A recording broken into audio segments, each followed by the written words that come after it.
Neka stole her best friend's husband, moved into her home, and believed she had finally won.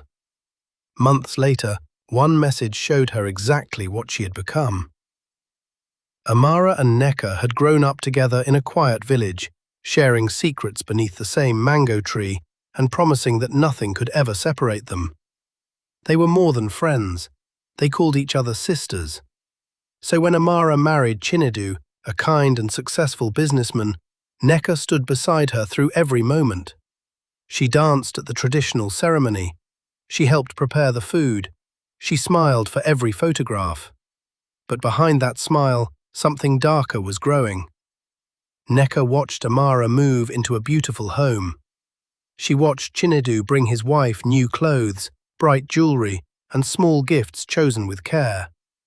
Each time, Neka smiled and said she was happy for them. Inside, jealousy tightened around her heart.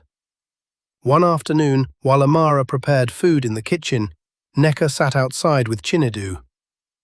"You are a good man," she said softly. "Amara is lucky to have you." Chinedu thanked her and thought nothing of it. But Neka returned whenever Amara was away. First she came to talk, then she began sending private messages. She told Chinedu that she understood him better than anyone.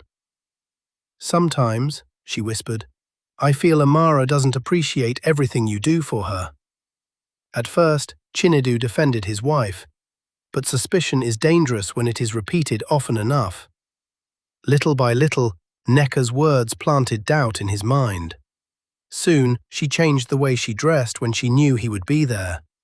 She laughed at every joke. She found reasons to touch his arm. Each small act pushed her closer to the life she believed belonged to Amara. Then, one evening, Amara came home earlier than expected. She opened the door and found Neka sitting beside Chinedu, far too close. The laughter vanished. The room fell silent. Amara looked at her friend, then at her husband. "What is going on?" Neka stood quickly, but the truth was already in the room. Later, Amara found the messages. Her heart broke as she confronted the woman she had trusted most. "You were my sister," she cried. "How could you do this?" Neka finally stopped pretending. "Because you had everything I wanted." That night, the friendship ended. Not long afterward, Chinedu left Amara and married Neka. Neka moved proudly into Amara's former home, believing she had taken her place. Then, months later, she found Chinedu messaging another woman. "I miss you," the message read. "When will you leave your wife?" Neka's hands began to shake. Suddenly she understood the pattern. She had stolen someone's husband. Now someone else was trying to steal hers.